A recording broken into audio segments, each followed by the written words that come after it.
started. You're in a class because you want to know what does it mean to think like a believer.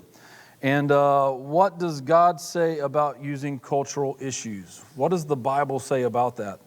And how can I have a discussion with others about these topics from a biblical standpoint? That's the name of this class. That's kind of the subtitle and the plot that we're going with, okay? But before we go any farther, let's go to the Lord in prayer, okay? Father God, as we come before you, as we talk about these issues, Father, it may not be a struggle for us. It may not be a struggle that we have, but it may be a struggle for our loved ones. It may be a struggle for people that we know or people that we encounter, people we work with. It may be a struggle for the next generation to come that we have to have this conversation with. But Father, I pray and ask that all we do is we fall on your word, we fall on your Holy Spirit, and we fall on the love of Jesus Christ in our life, Father, that you guide and direct us in these conversations. In your name we pray and ask it. Amen. All right, a couple of things as we move forward. Ground rules. Everything that we talk about, everything the church does should be looked at through the love of God. So even though we're hitting hot button topics, this is not a time for our soapbox and for us to sit up here and throw stones at people. It's a time for us to look at it through the lens of the love of God, okay? Can y'all see that good, by the way? And for the record, because next week when I do this, I want to make sure I have the right font, okay? So we're good. All right, second, these topics are not to bash people over the head with the Bible, but to inform so we can understand how to help people. And then thirdly, we offer forgiveness through Jesus because he forgave us first. So when we approach this topic, we need to understand it's because of our forgiveness is so that we can move forward and talk to others about preventing sin in their life or being forgiven for sin in their life. So the last part there is a quote from way long ago. It says, "There, but for the grace of God goes blank." Your name goes in that blank. Because if it wasn't for the grace of God, then whatever topic we cover, you could be in that situation. And we still don't know what the future holds in our life. Okay? Sin's a progressive thing. And for us to sit back and say, I would never, really should not come off our lips. I pray that I never. But we got to make sure, because you just don't know down the road where we end up justifying sin because of circumstances that come up in our life. Sin is a progressive thing, and we have to look through the lens of God for that. All right, so today we cover abortion. This is, in all likeliness, the most important moral issue, not just of our day, but in all of history. Okay? Regardless of where you stand on abortion, it's one of the most controversial, pivotal, and emotional charged issues of our day. So let's cover some stats. Okay, and I'm going to kind of go through these quick, just for us to look at, all right? I don't mean to sound callous when I go through these. I just throw these out there for us to have, okay? This comes from the American Life League, and they have quoted CDC, the Center for Disease Control, right? Okay. I had it, and then all of a sudden the other C threw me off. It also goes through the Guttmacher Institute, which covers and looks through different aspects of sexual reproduction institute, okay? So these quotes, by the way, I've checked both of their websites. So I got it off this one website, but in my research, I've looked at all these other two websites as well. These are the accurate numbers, very similar to what they're quoting. They're not thrown out there. Total number of abortions in the U.S. between 1973 and 2018, 61.8 million. 61.8 million. 186 abortions per 1,000 live births, according to the CDC. U.S. abortions in 2017 is 862,000. Okay, according to the GI Institute, or the Guttmacher Institute. Abortions per day is 2,362. Abortions per hour, 98 plus. And one abortion every 96 seconds. Now, if we're in a class for an hour, that's how many is going to be going through just us during this time. Okay? I mean, you're talking about, what, 40? Right around there? Just while we meet here. and then 13.5 abortions per every 1,000 women aged 15 to 44 in 2017. That's the most recent stat. Now, that's the stats. Let's look at this, though. This is something I found kind of unique and a little fascinating. Since 1973, the blue line where those meet, that's the level of 1973. Since 2017, we've actually been below when Roe versus Wade first was accepted. And that first year, our numbers are actually, the United States numbers are dropping below where they have been. So you see a downward turn there where it maxed in 1981, but it's been slowly declining. So it seems like, it appears, according to this chart, we're heading in the right direction. Why do you think that is? Okay. So the numbers are down because this is more clinical abortions, not the medically induced abortions. Okay? Hey, the next one though, and this is going to go kind of what you were saying, okay? So as you see the decline coming down, you also see the number of medication, what we call medicated abortions, okay? Now this is more of not the morning after pill. This is the more of they give you the pill to induce the abortion and you go have the abortion at home, okay? In the first couple of weeks that you find out, okay? So this is still clinical, but it's pharmaceutical. And it's not, this is prior to when the morning after pill came out over the counter, okay? So it's going down, but you see those are on the rise because they're doing earlier with more medicine induced versus clinical induced, okay? What do y'all think on this one? So that's America. Globally, 42 million babies every year are being aborted. 6 million Jews were slaughtered in the Holocaust. And when we talk about the Holocaust, hopefully we still shudder. But when you talk about aborted babies around the world every year at 42 million, we really should be shuddering. We really should be in fear. Okay? So just to put that in context as we go around. In 2014, 65% of women who had abortions self-identified themselves as Christians. 65% said, yes, I'm of the Christian faith. Okay? Now, to me, that's more heartbreaking because that's our people. Okay? That's our people that we talk about there. So, what's our thoughts on these stats? When you see this, what jumps out at you? What's your gut reaction, I guess, to it? I think when you look at the Christian thing, and I'll say this, it does include Catholicism. It does include those that call themselves evangelicals and just plain Protestants. It's a wide variety of it as well. I think a lot of it has to do with family shunning too, right? Of I can't let my mom know. I can't let my grandmother know about what just happened, okay? And I think there's a family pressure that goes on with that too. And they just make the wrong choice on it. All right? So, as we go forward, framing the issue, there's two positions then and now, okay? So let's go back 15 to 20 years and let's look at it. Most of what I'm going to be coming from is a Planned Parenthood versus pro-life, okay? Just my research of what I was using in the couple of books I was using, it went this direction, okay?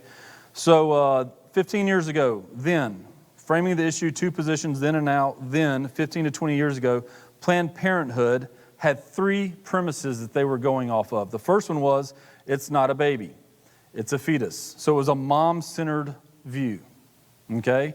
Let's look at the mom. Let's make sure the mom has the right choice, make sure mom does what's best for mom, because it's just a fetus, okay? So there was very little talk about pregnancy. They did not talk about the baby. They did not, but they did talk about an unborn fetus, all about mom's rights, feelings, her needs, her quality of life, and the impact on her career, her future, and her body. Okay? That's the premise from where they come from. That's the first one. The second one is unwanted pregnancy puts women at risk. It causes anguish, pain, difficulty of unwanted pregnancies that brings into the woman's life.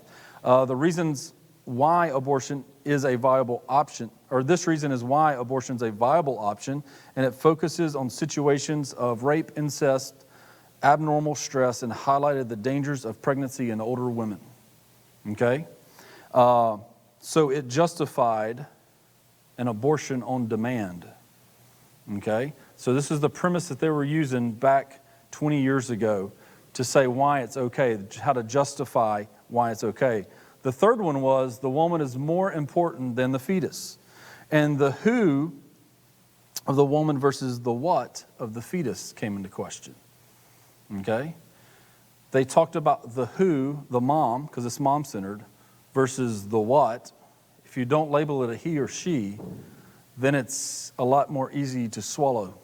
Then it's a lot more easier to digest, right? So the fetus is equal to that of the appendix or a mass. And that's what they equivalent it to. It's just a growth inside of you. And if it's a growth and you don't want that growth, you can have that growth removed. Okay? Now, if you want me to go one step farther,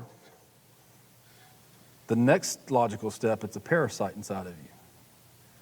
It's just sucking the life out of you. So just get the parasite removed. So we see how that thinking can go down. And then the third part of that last one is who's to tell a woman that what she is or is not to do with her body? Okay? So the pro-choice presumption is if a fetus is a massive tissue and if you believe that with all your heart, then the removal of that massive tissue, if it is inconvenient, makes sense. Okay? That's the logic behind it. That's where they're coming from.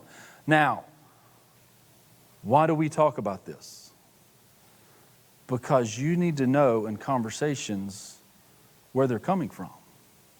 You need to understand what their thinking is, what the rationale is. Not to have arguments with, but just to sit here and say, okay, I see your point. I know where you got this from.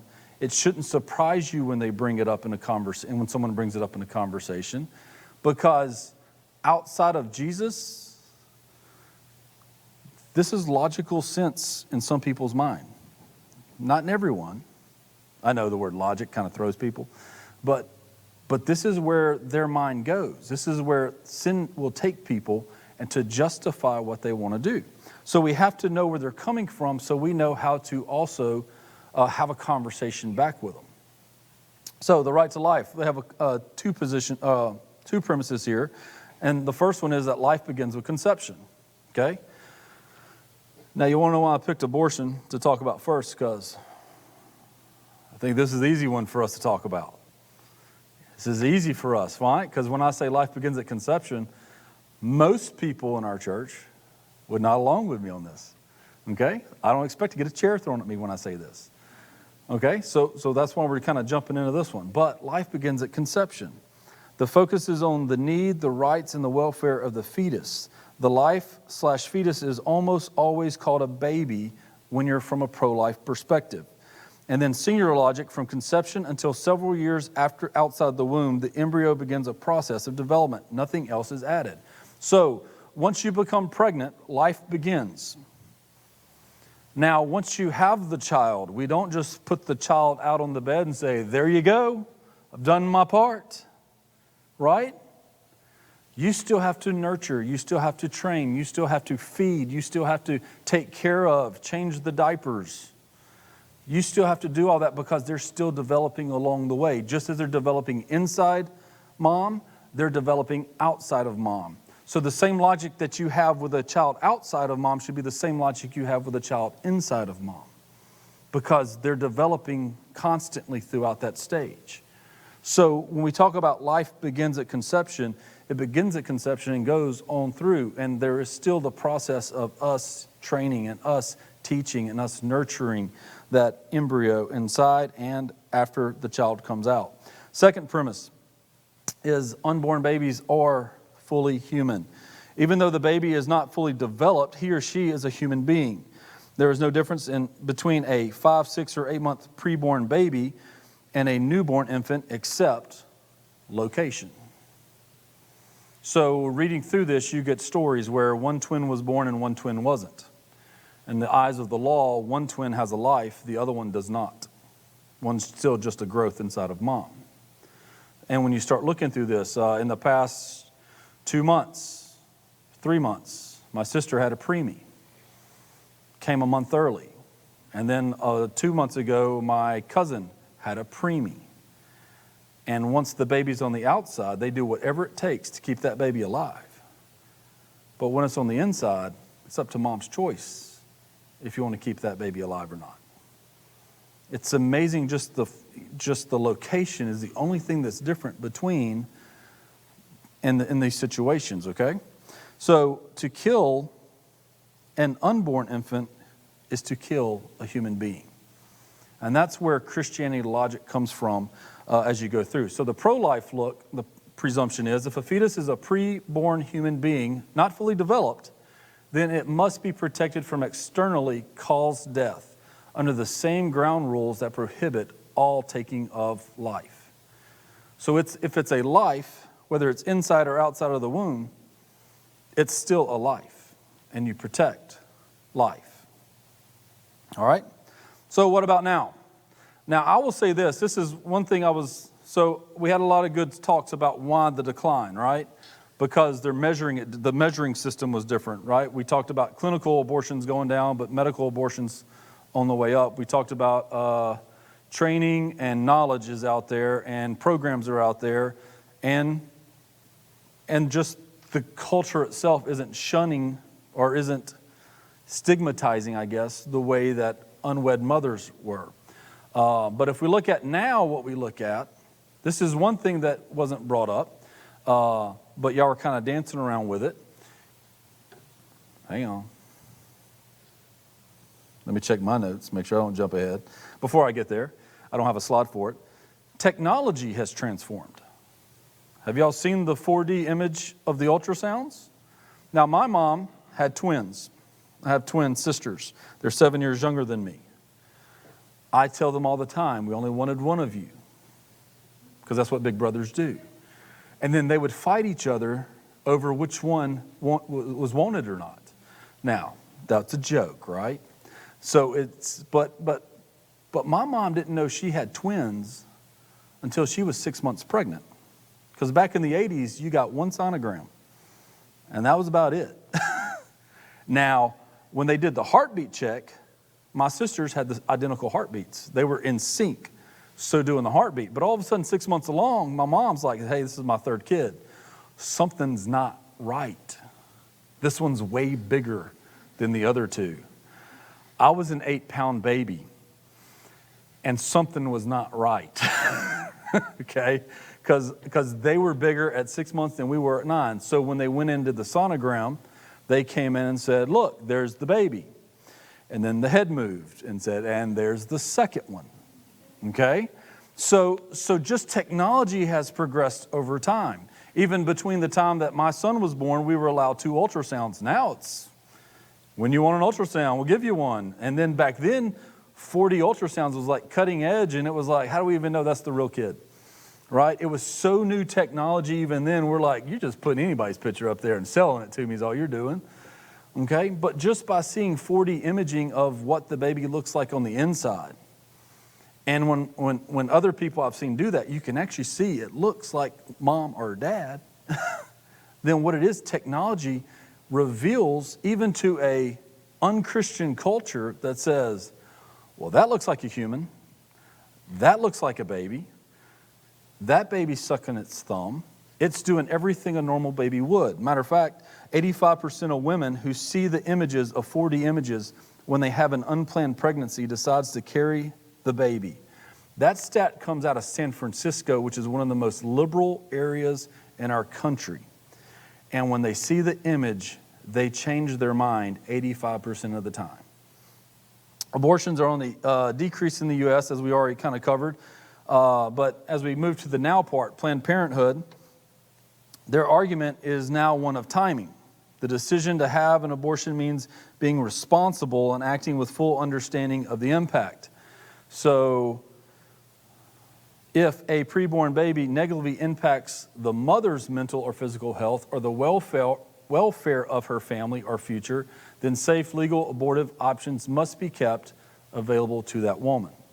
So now it's not an issue of the baby, now it's the issue of mom. It's still mom-centered, but it's about mom's mental health. It's about mom's welfare.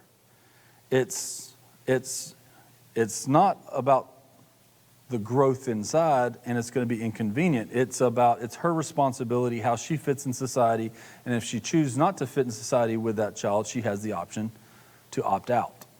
Okay? 3 and 4 people, this is stats probably from about 2014, 3 out of 4 ladies that were having abortions were concerned about taking care of another person in their family. One of the illustrations was it was a single mom of 4 kids, and kid number 5 was coming. And she was already below poverty line. And she's like, how do I take care of a 5th child?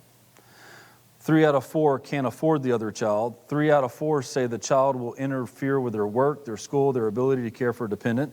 And more than half claim it's necessary because they are unmarried and do not want to be a single parent, or because it causes conflict with their husband, which is something we haven't discussed.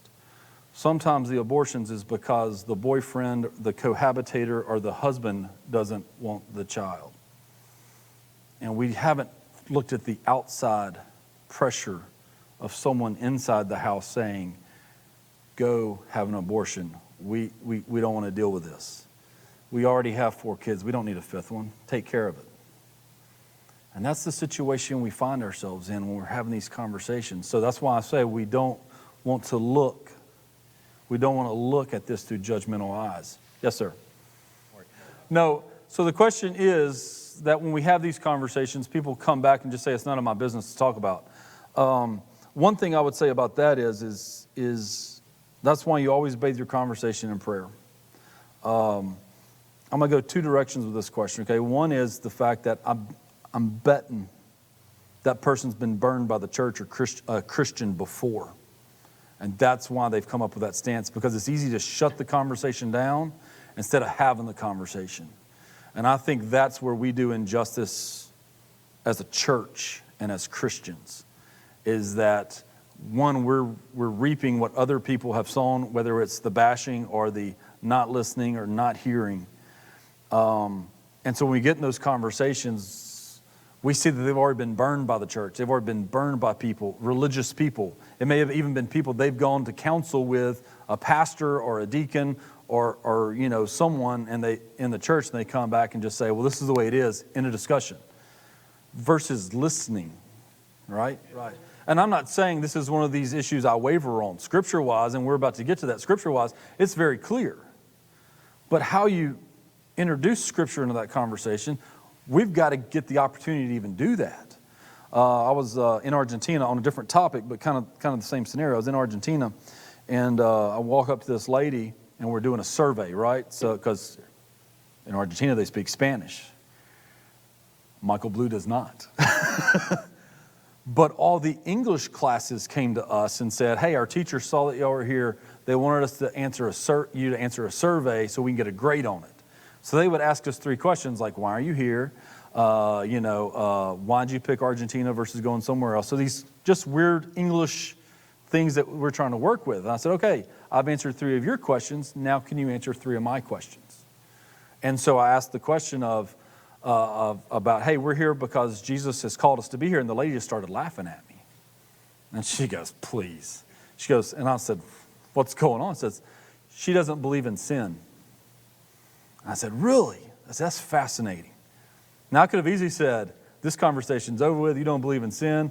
First off, we all know you're a sinner just for saying that. And I could easily just walk off and our conversation's done. I had a conversation with a lady that did not believe in sin and did not like to talk about Christian things for 45 minutes before she had to go to another class. And we left by her saying, that's interesting view that you have. I'd love to carry the conversation more. And I'm like, I'll be here next lunch. She didn't show up, but we had the conversation because I didn't shut it down because I disagreed with what she said. And it's part of it's how we approach it, right? And if we just walk up and just say, oh, you've had an abortion? Man, you're going to die and go to hell. That's not the best way to have these conversations. We've got to earn the right for us to have conversations with people. They're not just going to open the door and say, here's all my secrets, here's all the skeletons in my closet, and this is how big of a sinner I am. We've got to earn that right to have that conversation, and they've got to feel safe for us to have that conversation. Okay, so I think that's a very fair point. It's hard when that happens because, man, then all you can do is pray. and you pray for God to work in their life with multiple people. And but that's a good point. It's a good point. Anybody else on that?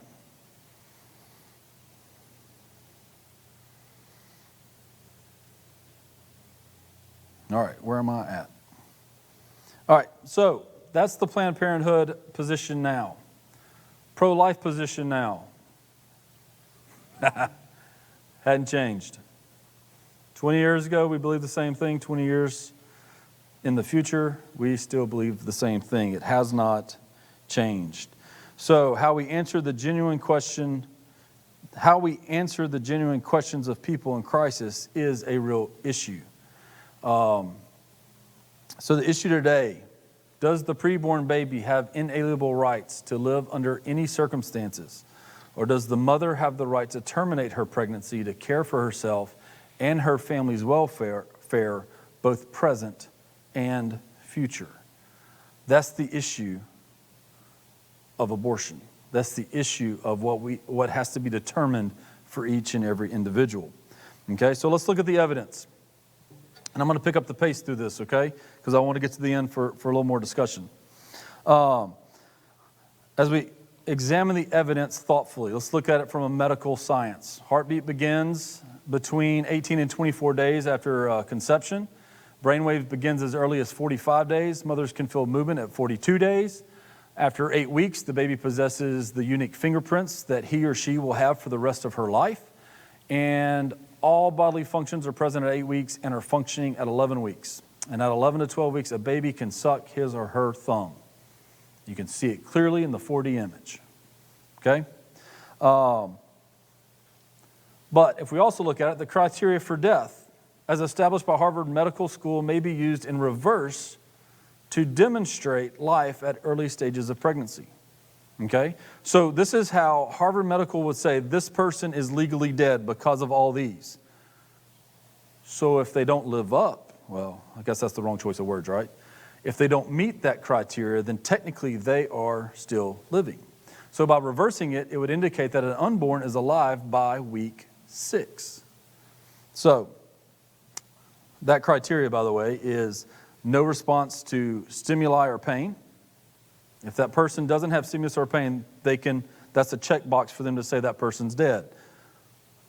An infant, a fetus inside mom, can stimulate. So one of the things that we learned when Laura was pregnant with Braden is she wanted her back massage, so we had one of those little vibrating back massager bee things. So it bzz, just does that, and Braden did not appreciate that at all. I mean, you could watch her stomach move as we did that. I'm like, oh, look at it. He really likes this. So the day he was born, they were looking to see, because they're like, okay, we're not sure if you're ready to be delivered or not, because they had to induce. And they said, here's what we're going to do. And they take this buzzer out and they do the same thing and they buzz, and he like jumped. And we both go, oh. So what they were doing to stimulate him to say, I don't like this, get out of there, we thought he was enjoying it the whole time. So don't get one of those vibrating massagers and rub on anyone's back when they're pregnant. Child does not like that. Experience talking, okay? But no response to stimuli or pain. If there is no spontaneous movement or respiratory efforts, if there is no deep reflexes or no brain activity indicated by a flat EEG, that determines a person is dead. If one of those is taking place, they can't determine that person's dead. That person is still considered alive according to Harvard Medical School. Okay? By reversing that, you have a living person. So from a historical evidence, going way back, and I'm going to hit this quick, okay? Because I know y'all really want to know about Greco-Roman times, and you really want to know about the 9th century feminism movement. But Greco-Roman times, the issue was not about unborn or living or not. Back in Jesus' day, it was up to the father to determine if you had an abortion or not. There were ways to do it, but you could also determine to kill your child as well. So when Pilate says, not Pilate, when Herod says, kill everyone under the age of 2, in Luke, then he has the right to do that because he's in charge. But also, every father in the household, if you have too many kids and you can't feed them, then you can take your baby, put them in a basket, and send them down the river. And that's your choice. That's your decision. And no one in society really looks down on you because of that. But, so abortion and infanticide went hand in hand. Father had the right to kill the child. What changed that? What changed that mentality in the Greco-Roman days? Christianity. Because they would walk out where all these kids got abandoned in the dump area. And the Christians would go out and pick them up and take them in their house and nurture them and take care of them because they saw value, even when their family had discarded them and put them out in the dump and said, you're on your own, we're not taking care of you anymore. Christianity changed that viewpoint. So the culture was transformed for 1,500 years after that. The 19th century feminist movement, early 1800 abortions were illegal only after the mother could feel the movement of her unborn child. After 1840, abortions became more accessible. The birth rate dropped from 7 to 3.5 children per family, and abortions terminated for 1 in 5 to 1 in 3 all pregnancies. Now here's the thing about the 19th century feminist movement. Their job, their platform was to stop abortions. Not start abortions, to stop them. They wanted the men that got the ladies pregnant to take responsibility and pay for their kids. That was the movement of the 1800s. Hey, you caused a situation, you need to be responsible and take care of that situation. Okay? So it was still a male-dominated spot of saying, well, just go get that fixed. Go get that taken care of. Okay? It wasn't until the modern time in the 1920s that doctors soon thought anti-abortion laws were too rigid. Promiscuity increased during the roaring 20s, and the clergy kept silent. When good people don't stand up, evil runs amok. Okay? So, 1959, American Law Institute published a new moral code allowing therapeutic abortions for rape and incest and the risk of mental or physical health of the mother. Media factors explain that people would starve to death in the near future unless the population growth was suppressed or stopped. In 1969, the National Association for the Repeal of the Abortion Laws was formed, and it was still not an abortion on demand. You still had to go through several steps before that was determined. In 1973, Roe versus Wade, 1.2 million abortions each year during that time. Now, from the biblical record, premise 1, if we look at it from the Bible, I didn't list the verses here because just for time's sake, I'll kind of summarize them, but here are the verses you want to have jotted down so you can look at, okay? All life is sacred. Human life is the most valuable and precious commodity in the world. Now, if we look at it through the lens of, if you have a scale there, what's the scale of gold? What's it worth? What do you find value in? Who designs this gold? What's it protected? The protection afforded with it and the cost versus a human life, we get a little comparison here, okay? First, value is determined by the creation. Value is determined by creation and design. Genesis 1:27, let us go and make man in our image. Male and female, he created them, right? We're created in the image of God. The name of the product gives it value.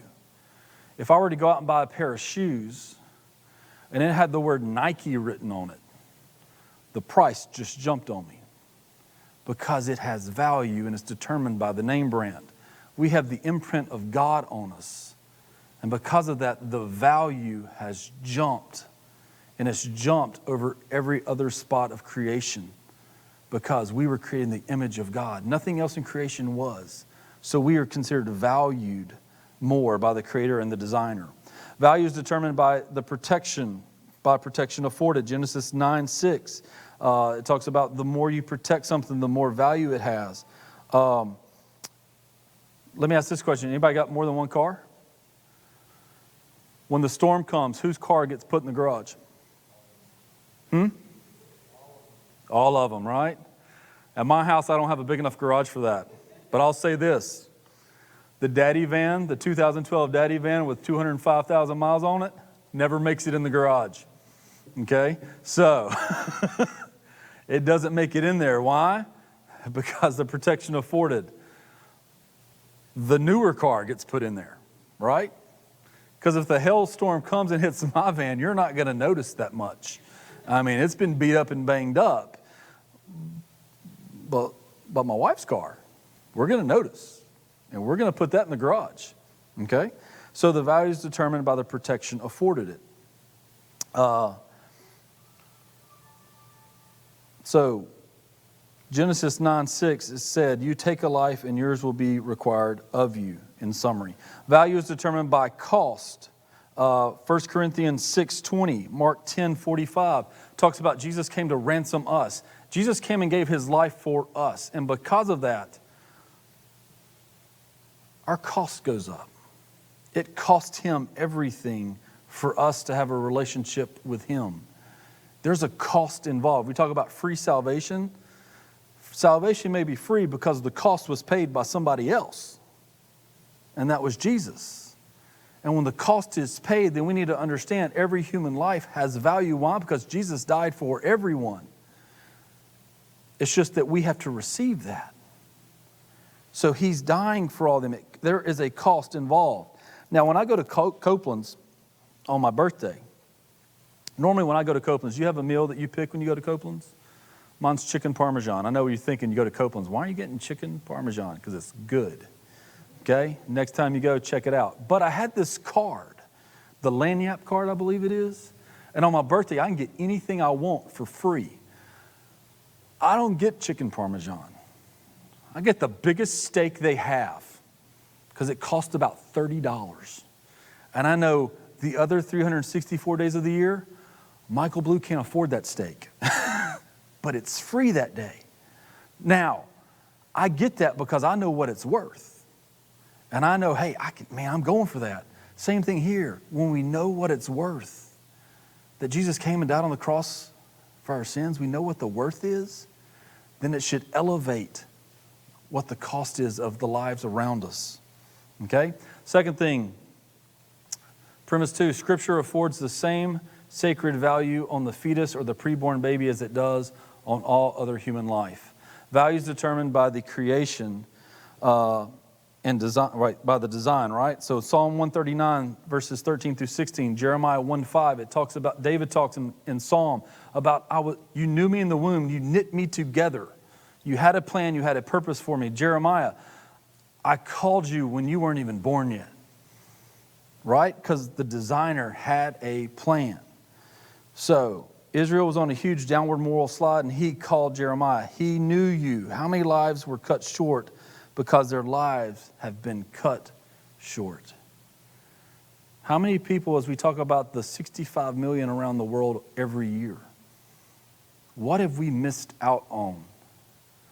Because what God had knitted inside the womb, what God has put forth, we didn't get to experience. How many Beethovens are gone? How many great theologians are gone? How many great evangelists are gone because of that? Second, value is determined by protection afforded. Protection of a preborn child is the same as a born child. In Exodus 21, 22 through 25, it talks about if two people get in a fight and hit a pregnant lady, and it causes that lady to give birth, and that baby dies, then an eye for an eye and a tooth for a tooth. Okay? That's, and the biblical is, it costs a life, your life's required of you. Now, the mom's fine, right? And some people will sit back, they've said that even when it comes to pro-choice people, they said, well, that was a spontaneous miscarriage, that doesn't count. Well, no, that's not what the Hebrew originally says. The Hebrew says if you cause a pregnant woman to lose her child, period, your life is required of you. So it views the unborn baby as a human life. You have killed that child, your life is now required of you. That is the punishment. Okay, value is determined by cost. Psalm 51:5. We're born sinners, both in and out of the womb. We are born sinners. I was talking to, I think it was Nancy and Joseph Sunday, and Hunter, also.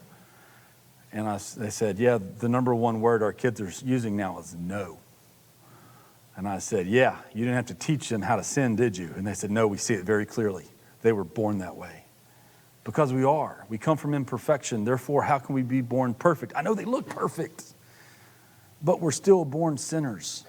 And because of that, Jesus came and died for sin in and outside of the womb, paid by the blood, both in and outside. So, potential debate questions.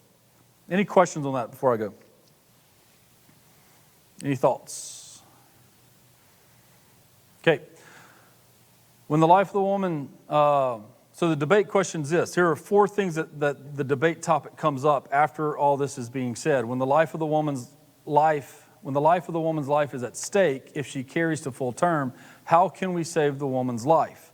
That's why we need an option for abortion. If it's a rape or incest, how can we punish a person for being violated by someone else? Therefore, we need to have an abortion alternative. If we abolish abortions, then all women would be forced to go to the butcher shops for illegal abortions. Okay? Butcher shops is kind of what they call the back alley abortions. Okay? But that's the argument. I think that was it. That may be the last one. It would invalidate the best technology we have because there are times when a mother just can't be a good mother sometimes. And we now have an abortion pill, RU486, which can be used early and painless. Doing away with abortion would eliminate the option for the woman. Okay, so those are the 4 debate points that pro-choice people will come with. Now, this is prior to the morning after pill as well. Okay, so even looking at that, now you go and you take a pill after you sleep with someone the next day or two, and it makes, if you have an embryo, it'll flush it out of your system. So it's something you can take and take care of, and you will never even know you were pregnant. Okay, so with that being said, here's the pro-life stance on that. The way to look at it. C. Everett Koop was the Surgeon General of the U.S. who practiced pediatricians for 30 years. And in the midst of that, he nor his colleagues were not aware of one single case where in their practice the choice had to be made between the life of the mother or the child. Okay? When it comes to pregnancies that are difficult and pregnancies that have issues, I do know and understand they try to save both. They don't walk out. The theoretical question we always asked when I was in college was this: if they walk out and they give you the question, Dad, what's it going to be? Or you're going to choose mom or choose the baby? That was the question we would debate, and we'd always have hot topics over that, right? And did you ever have those conversations? I did. All right. And so we always thought these hypothetical questions of what would happen. And the ladies would always say, you save the baby. And all the guys would say, you save mom, because you can always have more babies. But the fact is the doctors try to say both. And the medical teams come in, and they have 2 different teams that come in, and they're trying to save life, period. Okay, they don't walk out and give you a choice. They're just like, we're doing all that we can for both of them. So that question kind of goes null and void when you really realize they're trying to save both in the process. Of all the people getting raped, only 0.6% ever get pregnant. That's not to say that's not significant. That's not to downplay anyone that's been through any type of trauma, okay? But the back alley abortions that are gonna occur is false, okay?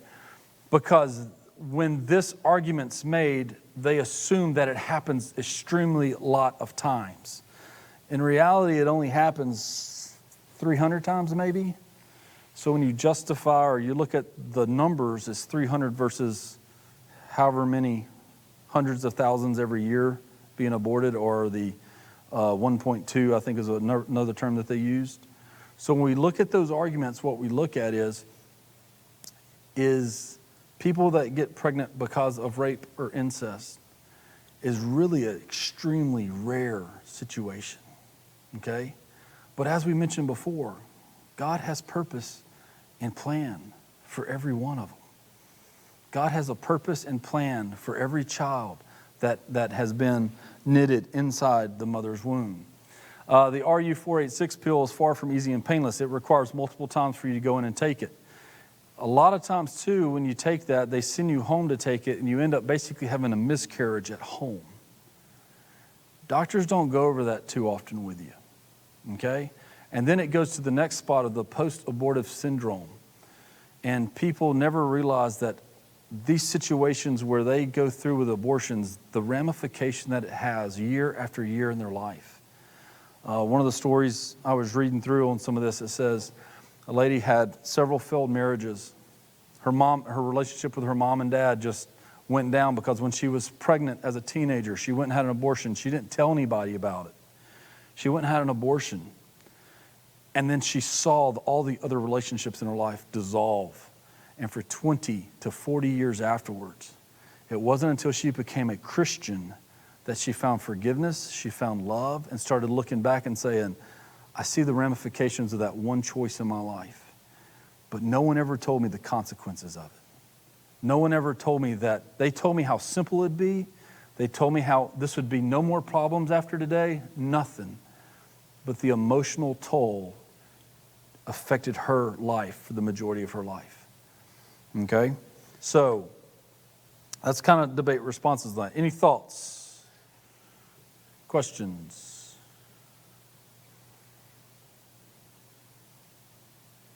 So how do we apply this?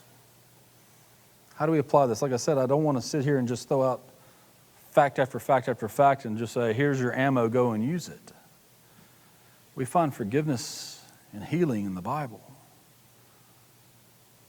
As Pastor Tim mentioned, I think 2 weeks ago, God can fix mistakes.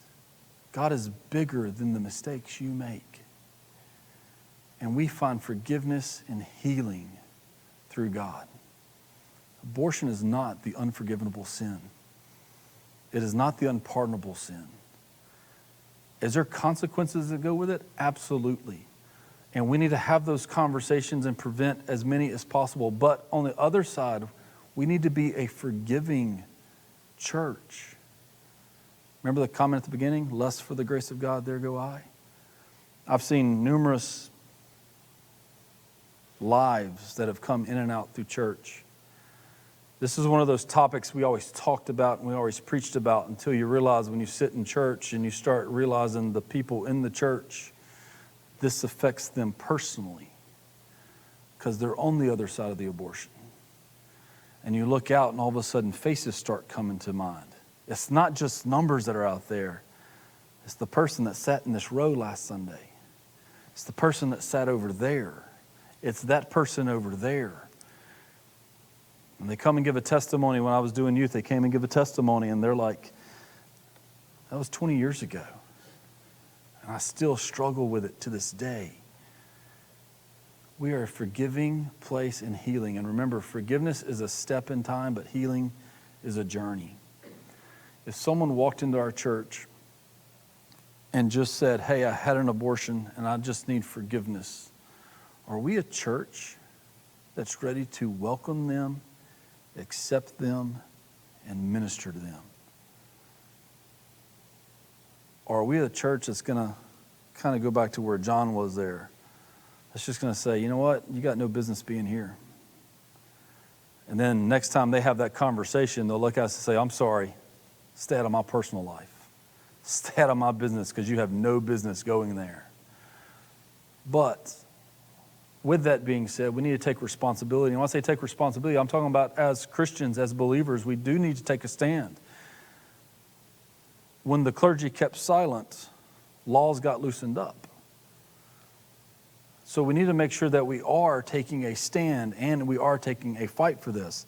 Now, I'm not saying that we go out and we cause a strike or we get our picket signs. Maybe that's what God's called you to. But we do need to take a stand. We do need to be firm in this. And I even say take a stand when it comes to the conversations you're having with people. Don't back down from them. But engage those conversations. Understand where they're coming from.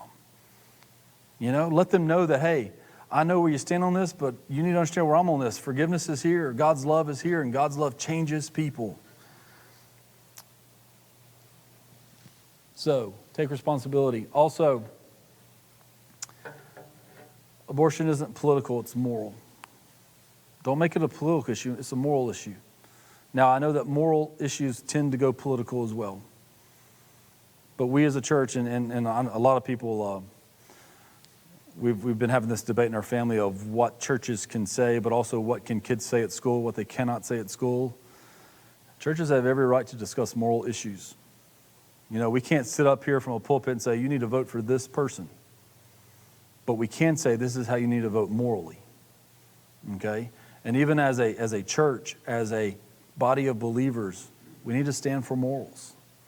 It's the safe place at church needs to be established. This is where ministries come from. I know we have Restoration House in our community that works hand in hand with single moms that come in and they do the ultrasounds to say, hey, you know, this is life inside of you. Let us help give you a plan for what you can do with the child, whether you choose to keep the child or not. There are other options. There's adoption. There's fostering, right? But there's also setting limits. What really, really, really gets under my skin is when I see an abortion clinic get blown up.